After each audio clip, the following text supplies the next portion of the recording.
네, 이주연의 뉴스 정면 승부.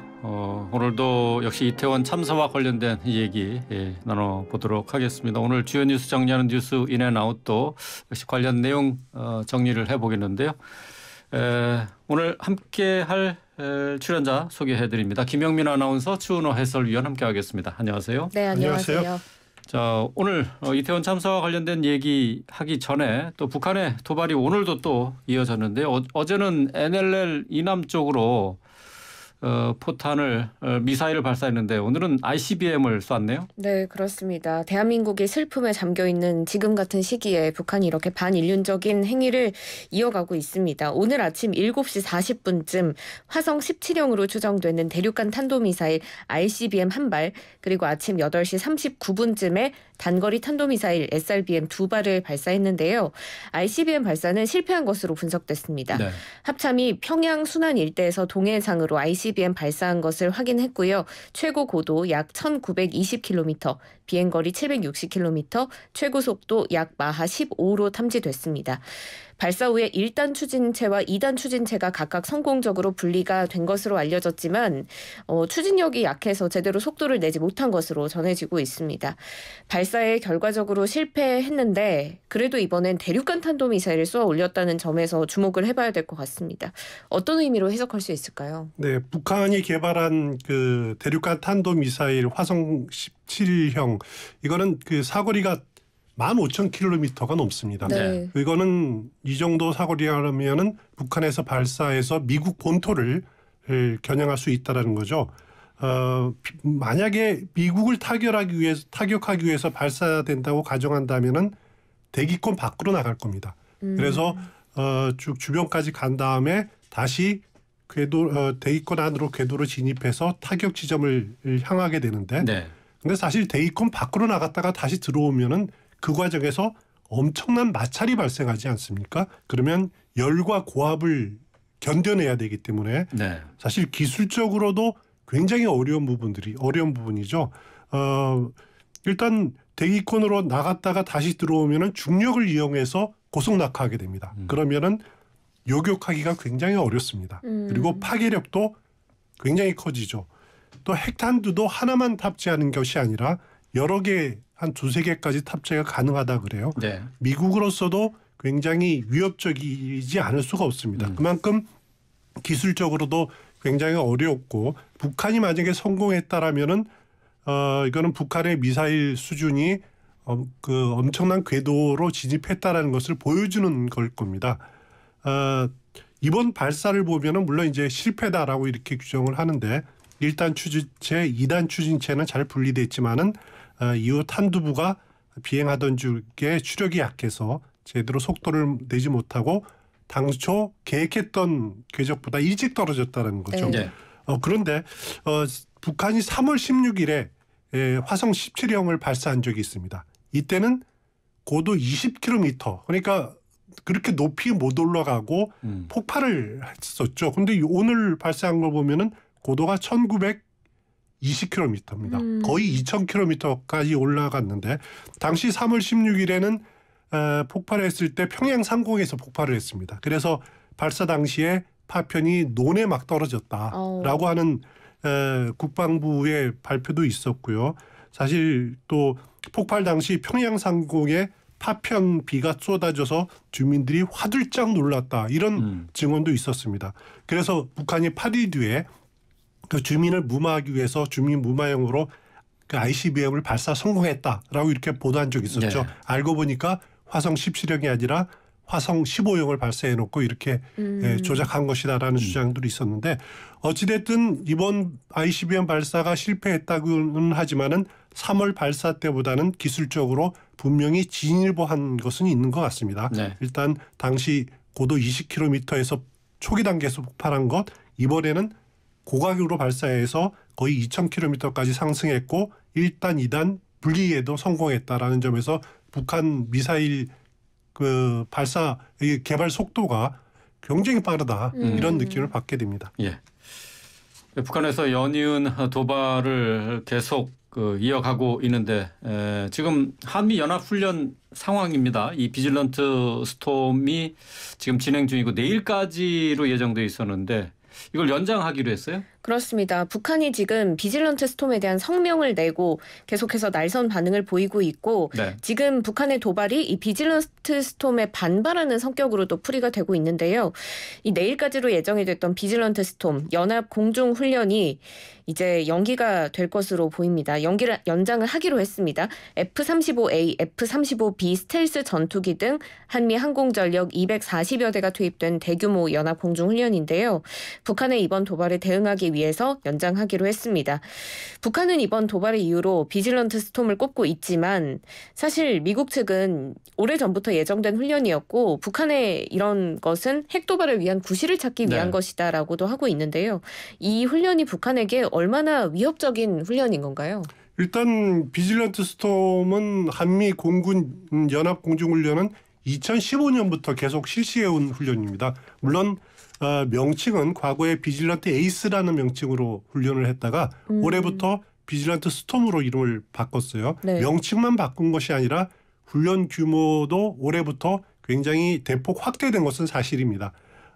당초 2015년에 실시됐지만은 문재인 정부 때는 남북 화해 분위기로 인해서 훈련 규모가 굉장히 축소돼 있었습니다. 네. 그리고 2019년에는 아예 훈련을 하지 않은 적도 있었고요.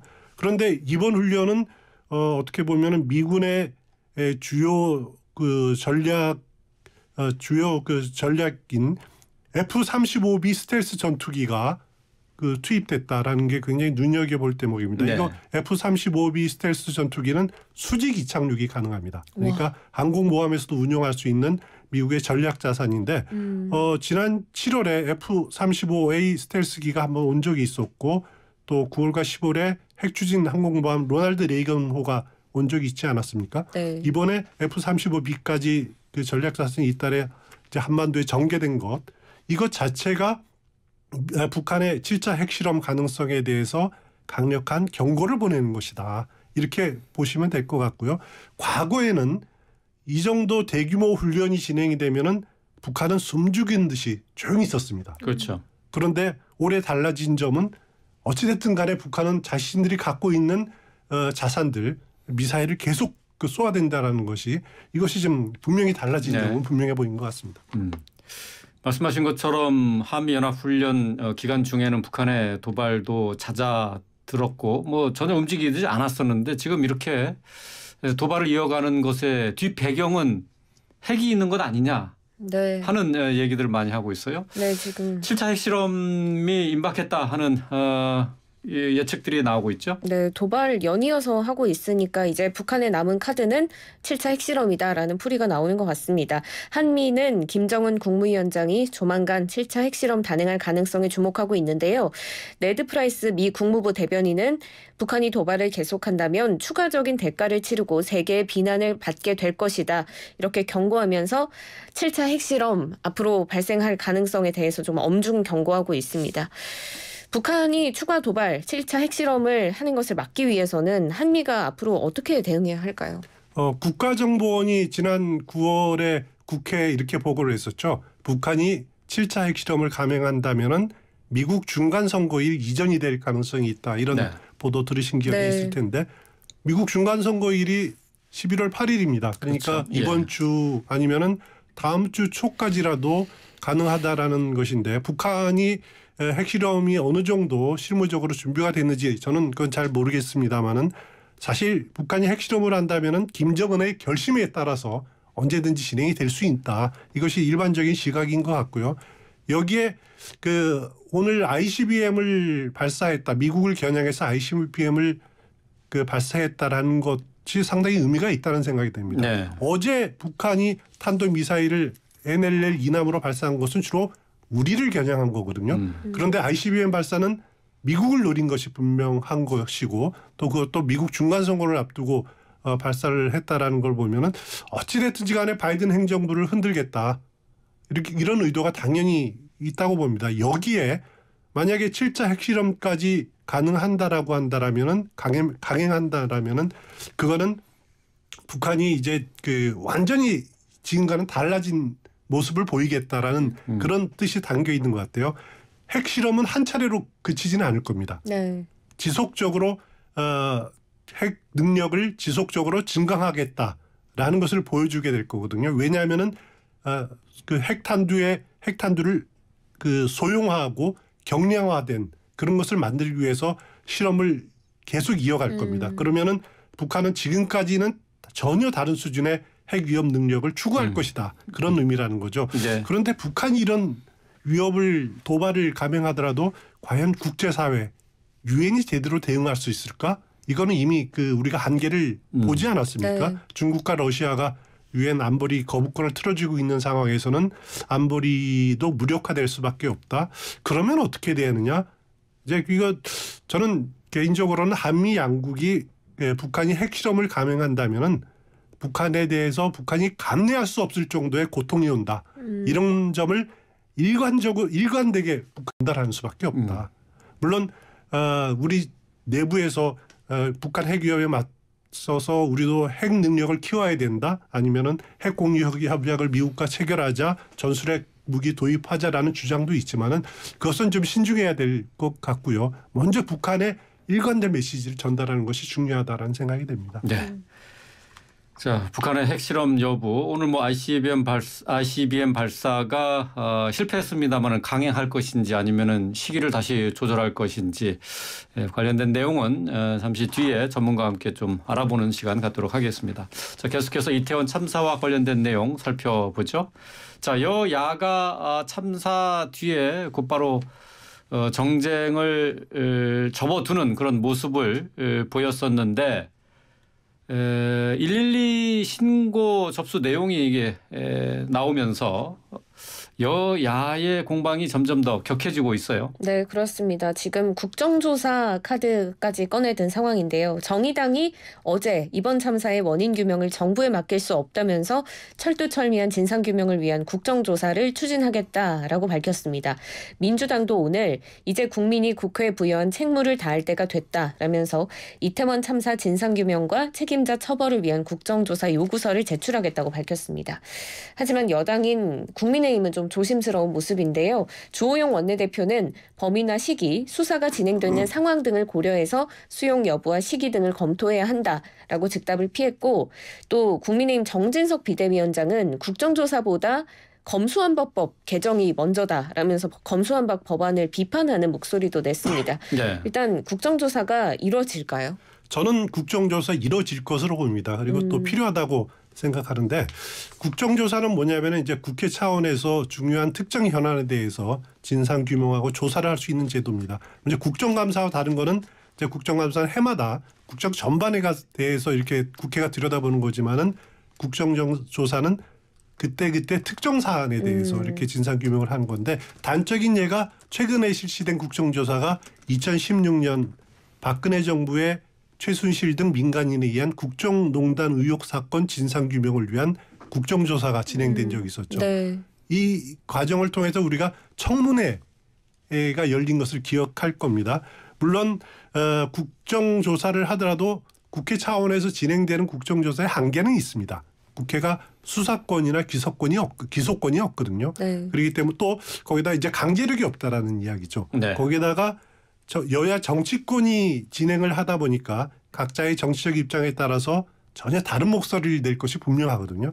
같은 결론이 안 나온다라는 거죠. 그래도 국민들 가슴에 지금 쌓인 울분, 이거 멍어리, 이거를 풀기 위한 장이 필요하다는 거죠.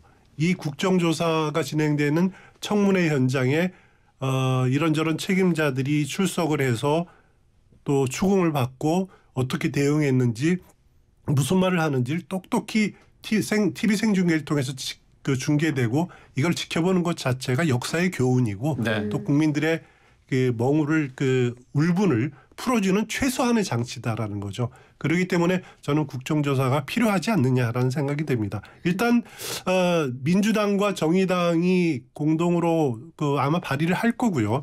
국민의힘도 이런 분위기를 알기 때문에 받아들일 수밖에 없다는 생각은 드는데, 아직 국민의힘 내부에 또 여권 내부에서 어떻게 이거를 국정조사에 대한 입장은 어떻게 할지 정리가 되지는 않은 것 같습니다. 정진석 비대위원장하고 주호영 원내대표 입장이 조금씩 좀 결이 다른 것 같고요. 네. 그래서 아직은 여권 입장이 정리되는 데는 시간이 좀 필요하지 않느냐는 생각이 듭니다.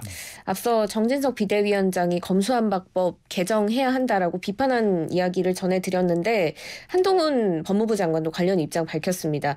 검수완박 법률 개정으로 대형 참사와 관련해서 검찰이 직접 수사할 수 없다. 지금 검찰이 수사 개시에 한계가 있다라고 했고요. 112 신고 녹취록에 대해서도 대단히 엄정한 수사가 필요한 사안이다라고 검찰 수사의 필요성을 좀 언급하는 모습이었습니다. 국민의힘과 한동훈 장관의 입장도 뉴스인 해주세요. 지금 법에 분명히 문제는 있습니다. 일단 우리가 검경 수사권 조정을 하기 이전에 과거 같으면은 보통 이런 대형 사고가 터지면은 검찰과 경찰이 합동수사본부를 차립니다. 그래서 같이 수사를 이렇게 하는 것이 통상적이었는데 2021년인가요?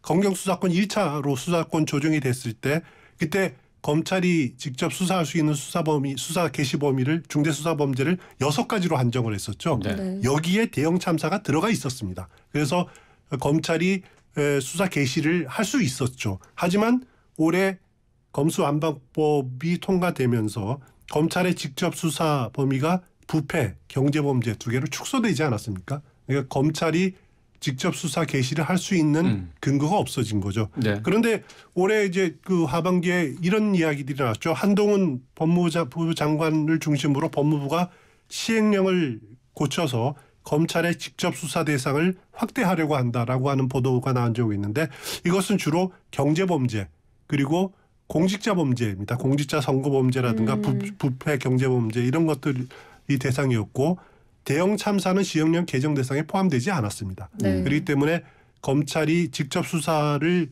할 수 있는 근거는 사실 없습니다. 일각에서는 검찰정법에 검사가 경찰 범죄에 대해서 수사할 수 있는 근거가 있다. 이걸 근거로 수사하면 되지 않느냐라고 하지만은 네. 사실 그렇게까지 하는 것은 사실 무리가 아닌가, 무리한 해석이다라는 것이 일반적인 것 같고요. 분명히 검찰의 직접 수사에 그 공백은 생길 수밖에 없습니다. 그렇기 때문에 국정조사를 통해서 만약에 경찰의 수사가 미비한지가 확인이 되면은 그 다음에 갈 수 있는 것은 특별검사밖에 없다. 네. 그런 생각이 듭니다. 예. 자, 오늘 뭐 뉴스 인앤아웃 이태원 참사와 관련된 내용까지 짚어봤는데요. 오늘 순서 여기서 줄이도록 하겠습니다. 김영민 아나운서, 추은호 해설위원이었습니다. 고맙습니다. 고맙습니다. 고맙습니다.